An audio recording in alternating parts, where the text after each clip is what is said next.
Halo guys, welcome back to my vlog. Di sini aku, Zevanya Gilda Paulina dari kelas 11 IPS 3. Kali ini aku akan menjelaskan tentang sejarah Indonesia.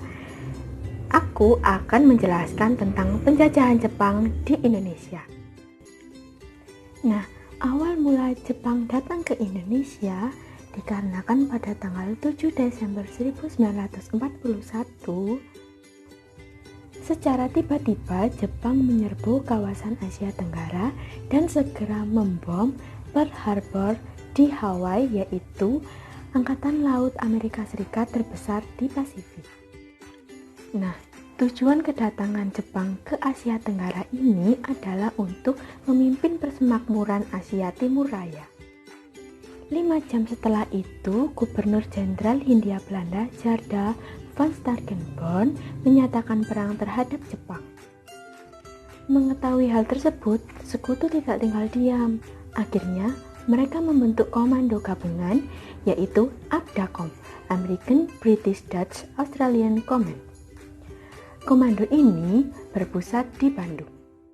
Walaupun begitu, pasukan ABDACOM tidak dapat membendung laju penguasaan Jepang di Asia Tenggara termasuk Indonesia.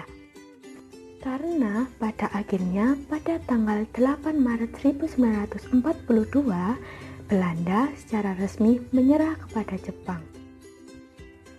Penyerahan kekuasaan ini dilakukan tanggal 8 Maret 1942 dalam upacara penyerahan resmi di Kalijati, Jawa Barat.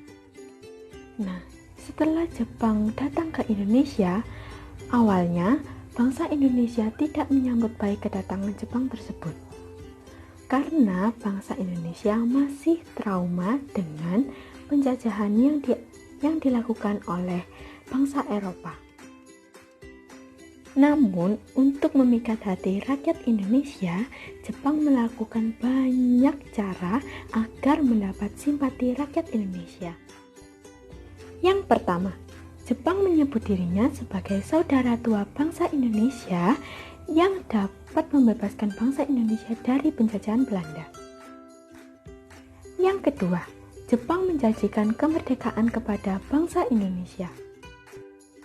Yang ketiga, Jepang memperbolehkan bangsa Indonesia mengibarkan bendera Sang Merah Putih di sebelah bendera Hinomaru.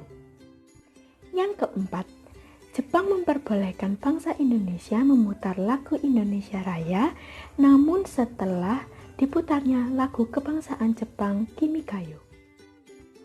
Yang kelima, Jepang memperbolehkan organisasi MIAI tetap berjalan untuk menginginkan bantuan dari warga mayoritas, namun kegiatan MIAI tetap dibatasi.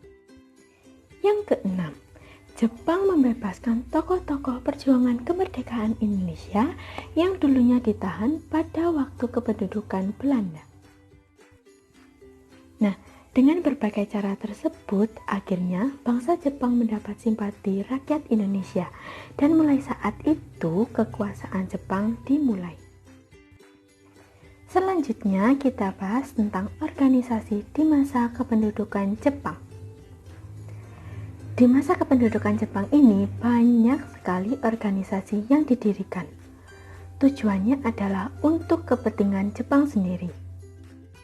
Organisasi yang muncul pada masa kependudukan Jepang berdasarkan sifatnya dapat dibagi sebagai berikut. Yang pertama, yang bersifat kemasyarakatan. Organisasi kemasyarakatan dapat kita lihat sebagai berikut. 1.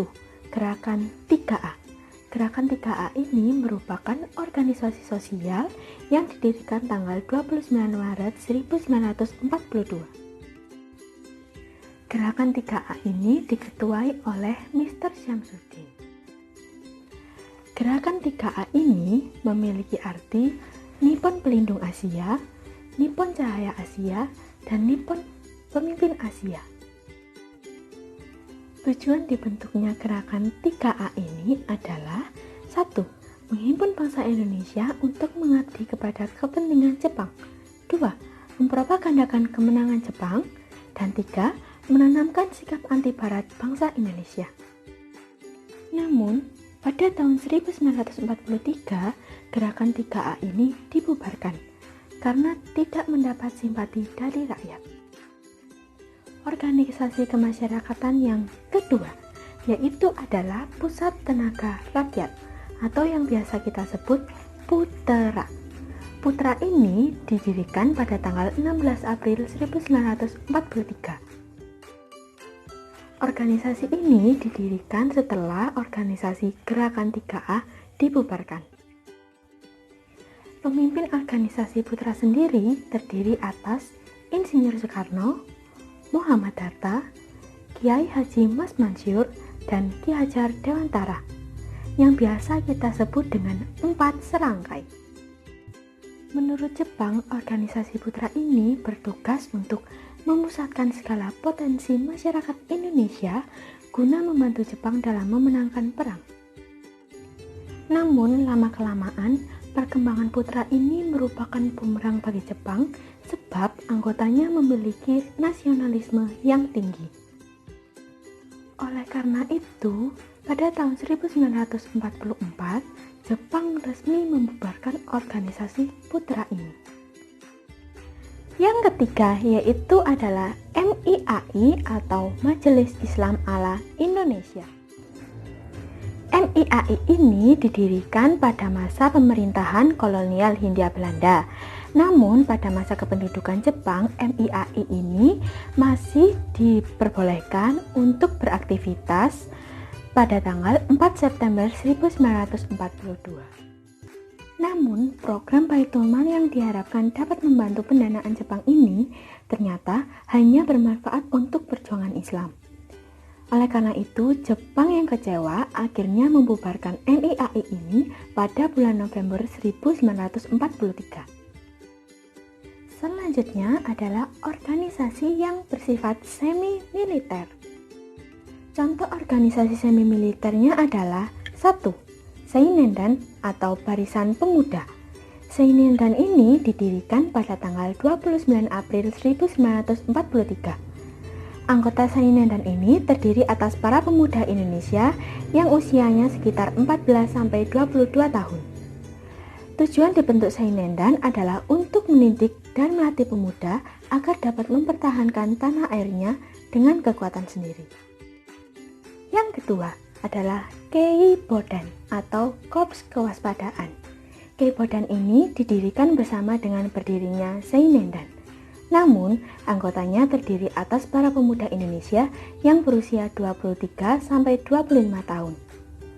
Tugas Keibodan adalah sebagai pembantu polisi Jepang dalam menangani lalu lintas, menjaga keamanan desa, dan sebagai mata-mata Jepang. Yang ketiga adalah Fujinkai atau Barisan Wanita. Fujinkai ini didirikan pada bulan Agustus 1943.